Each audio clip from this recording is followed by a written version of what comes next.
రైతు సోదరులకు నమస్కారం అండి. ఈ రోజు అయితే రావడం జరిగింది గుంపెల్లగూడెం గ్రామం, కారేపల్లి మండలం, ఖమ్మం జిల్లా అనే ఊరు రావడం జరిగింది. గుంపెల్లగూడెం అనే గ్రామం రావడం అయితే జరిగింది. ఈ వెరైటీ అయితే లోకేష్ సీడ్స్ వారిది శరణ్య 151. తోట ఏరిన సీడ్ మనం చూపెట్టడం జరుగుతుంది. రైతు కూడా మన పక్కనే ఉన్నారు, అక్క కూడా మన పక్కనే ఉన్నారు. మరి ఈ విధంగా తోట ఏ విధంగా కాసింది, మీరైతే ఈ వీడియోని అయితే పూర్తిగా చూడండి, స్కిప్ చేయబాకండి దయచేసి. మన సబ్స్క్రైబ్ చేసుకోండి. మరి తోట ఏరింది, ఏ విధంగా పండింది అన్న మాటల్లో మన షాప్ గురించి కూడా చెప్పబోతున్నాడు. ఖచ్చితంగా అన్న మాటను పూర్తిగా మీరు రైతు మాటను పూర్తిగా వీడియోలో వినండి. ఒకసారి రైతు మాటలో విందాం. అన్న నమస్తే అన్నయ్య. నమస్తే అన్న. నమస్తే, చెప్పండి అన్న. ఇప్పుడు లోక్య శరణ్యం 151 మంచిగా పండింది. ఎర్రకాయలు రెడ్డుగా ఉంది, బారుకాయలు తాలకాయలు ఎక్కువ వెళ్ళలేదు. ఇంకా ఏరిచినా కూడా ఇంకా అన్ని కాయలు వెళ్ళే అవకాశం ఉంది. తోట ఏరినట్టే ఉంది. మళ్ళీ 14 క్వింటాలు అయిద్దండి. మంచిగా ఉంది.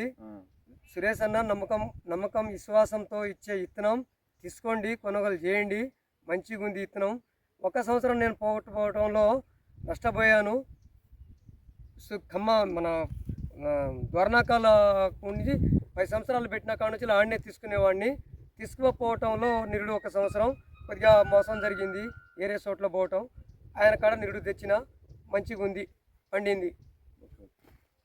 విన్నారు కానీ రైతు సోదరులందరూ అయితే అన్న మాటల్లో మేము 10 సంవత్సరాల నుంచి అన్న దగ్గర తీసుకుంటున్నాను, ఏ రోజు నష్టపోలేదు, ఈ వెరైటీ అయితే బాగుందని చెప్పారు. అదేవిధంగా ఒక సంవత్సరం తీసుకుపోవడం నష్టపోయినారు. అదేవిధంగా రైతు అన్న అక్క కూడా ఉన్నారు పక్కన. అక్కతో కూడా ఒకసారి మాట్లాడదాం. అక్క మాట్లాడండి అక్క, మీకు ఎట్లా అనిపించింది నేను నా దగ్గర తీసుకోవడం విత్తనాలు? మీకు మీ దగ్గర తీసుకొచ్చింది మంచి సైజ్ వచ్చింది అన్న. విత్తనం మంచిదే, సైజ్ మంచిగా వచ్చింది, బారకాయలు వచ్చింది. మీకు ప్రతి సంవత్సరం తీసుకుంటారు కదా, ప్రతి సంవత్సరం మాకు అటు నిరుడు వేరే తీసుకొస్తే అంత తాలకాయలు అయిపోయినాయి. ఈ సంవత్సరం ఒక తాలకాయ కూడా రాలే. పచ్చికాయలు ఆడను రాలినాయి కానీ దాంట్లో నుంచి ఏరలేదు ఎర్రకాయలను.